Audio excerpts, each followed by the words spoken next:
2 கதாநாயகிகள் இருந்தால்தான் 1000ல் ஒருவன் வெற்றி படமாகும் என்று எம்ஜிஆர் பந்துலுவிடம் தெரிவித்தார். பந்துலு வழியாக இதை தெரிந்து கொண்ட ஜெயலலிதா பதறினார். அப்போதும் எம்ஜிஆர் காலிலே விழ வேண்டும் என்று ஜெயலலிதாவிற்கு தோன்றவில்லை.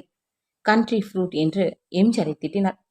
சந்திரபாபுவோடு இருந்த கனவுகளை பற்றி ஆராய்ச்சி பண்ணுகிறார் கார்மேக வண்ணனின் பெயர் கொண்ட புலவர் ஒருவர் எம்ஜிஆரிடம் போனார். கண்ட்ரி ஃப்ரூட் என்பதற்கு விளக்கம் வியாக்கியானமெல்லாம் விரிவாக அவரிடம் எடுத்துரைத்தார். தூக்கி வா அவளை என்றார் எம்ஜிஆர். பிறகு அமைதியானார். அவசரப்பட வேண்டாம், 1000ல் ஒருவனாகவே இருந்து விடுவோம் என்று அமைதியானார் எம்ஜிஆர். விளைவு படம் 3 மாதங்கள் தடைப்பட்டது. பந்துலு நோய்வாய்ப்பட்டார். ஜெயலலிதாவிடம் அப்போது 2.5 லட்சம் ரூபாய் முன்பணம் இருந்தது. ஜெயலலிதாவுக்கு எம்ஜிஆர், பந்துலு, சந்திரபாபு, சந்தியா எல்லோரும் தூசி துரும்பாக தெரிந்தார்கள். 2.5 லட்சம் கையில் இருந்ததற்கே இந்த ஆட்டமா என்று அதிர்ந்து போனார் எம்ஜிஆர். ஜெயலலிதாவின் கொட்டத்தை அடக்க ஒரு திட்டம் ஒன்றை வகுத்தார். பணம் இல்லாதவன் பிணம் என்பது பொதுமொழி. ஆனால் ஜெயலலிதாவிற்கு பை நிறைய பணம் இல்லாவிட்டால் தூக்கமே வராது. யாருக்குத்தான் வரும் என்று கேட்க தோன்றும். ஆனால் நாளைக்கு விடிந்தால் விடியட்டும், துன்பம் முடிந்தால் முடியட்டும் என்று துண்டை உதறிவிட்டு தூங்கப் போகிறவர்கள் தான் இங்கே அதிகம். வங்கியில் இருப்பு குறைகிற போதெல்லாம் ஜெயலலிதாவிற்கு வாழவே பிடிக்காது. இதுதான் பொதுவான மக்களின் போக்கிலிருந்து ஜெயலலிதா முற்றிலும் வேறுபட்டவர்.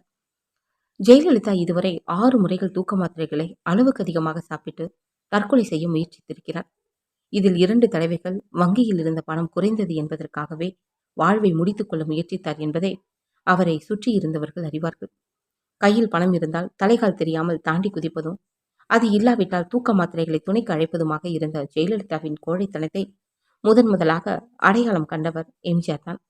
ஆகவேதான் ஜெயலலிதாவின் கையிருப்பு காணாமல் போவதற்கான ஒரு ஏற்பாட்டை எம்ஜிஆர் செய்தார். நண்பர் ஒருவர் மூலமாக காற்றுள்ள போதை தூற்றிக்கொள்ள வேண்டும் என்று ஜெயலலிதாவிற்கு உபதேசம் செய்தார்.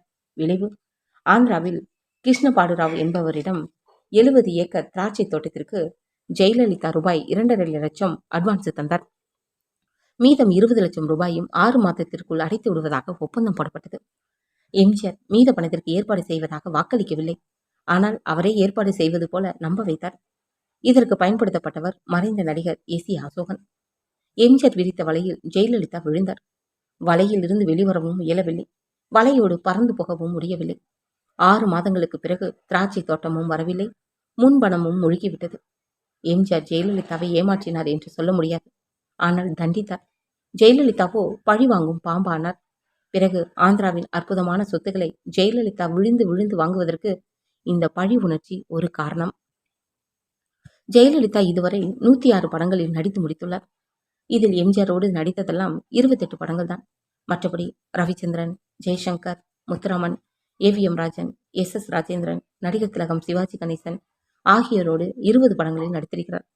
ஜெயலலிதா அதிகமாக நடித்த படங்கள் தெலுங்கு மொழி படங்களாகும். தெலுங்கில் அதிகம் தருகிறார்கள் என்றால் தெலுங்கு படம், கன்னடத்தில் அதிகம் தருகிறார்கள் என்றால் கன்னட படம் என்று மழை மேகத்திற்காக சிறகு விரித்த வான்கோழிதான் தமிழ் மயிலாக இப்போது நடனம் ஆடிக்கொண்டு இருக்கிறது. மேலே குறிப்பிட்ட நடிகர்களில் முத்துராமன், ஏவிஎம் ராஜன் இருவரை தவிர மற்றவர்களோடு ஜெயலலிதாவிற்கு நெருங்கிய தொடர்பு உண்டு. ரவிச்சந்திரனோடு ஜெயலலிதா நெருக்கமாக இருந்தது எம்ஜிஆருக்கு எரிச்சலை உண்டாக்கியது. இவர் ஏன் எரிச்சல் பட வேண்டும்? ஜெயலலிதா கையில் இருந்த காசையே கரியாக்கும்படி பண்ணியவர் ஏன் எரிச்சல் பட வேண்டும்? அங்கேதான் எம்ஜிஆரின் பலவீனம் பள்ளம் பறித்து படுத்து கிடந்தது. ஜெயலலிதா தன் கையை மீறுவதை பொறுத்து கொள்ள முடியாமல் அவரை அடைக்க ஆள நினைத்தார் எம்ஜிஆர் அவர்கள். ஈவிஆர் பிக்சர்ஸின் குமரி பெண் படத்தில் ரவிச்சந்திரனுக்கு இணையாக ஜெயலலிதா நடித்தார். இதில் இயக்குனர் டி.ஆர். ராமண்ணா, ஈவி ராஜன் தான் தயாரிப்பாளர். இவர் ஈவி சரோஜாவின் அண்ணன். குமரி பெண் படத்தில் ரவிச்சந்திரனை நடிக்க விடாமல் தடுப்பதற்கு எம்ஜிஆர் முயற்சித்தார். சிறிதரிடத்தில் தனக்குள்ள செல்வாக்கை பயன்படுத்தி காதலிக்க நேரமில்லை படத்தில் ரவிச்சந்திரன் செட்டிலேயே குடித்துவிட்டு கூத்தாடியதாக ராமண்ணாவிடம் எம்ஜிஆர் சொல்லி வைத்தார்.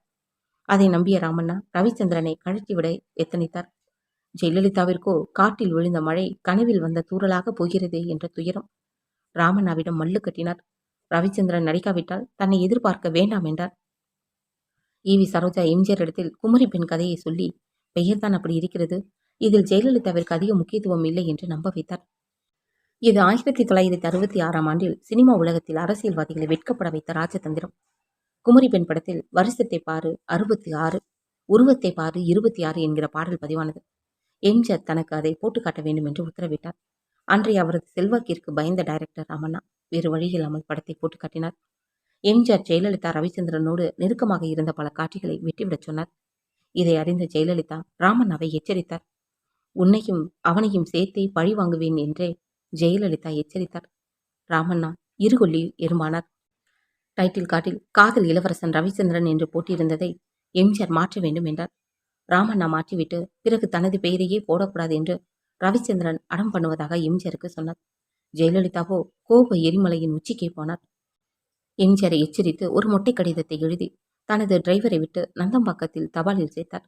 அதில் நீ ஒரு பெட்டை நாய் என்பதுதான் இருந்த வசனங்களிலேயே கொஞ்சம் நாகரிகமுள்ள வசனம்.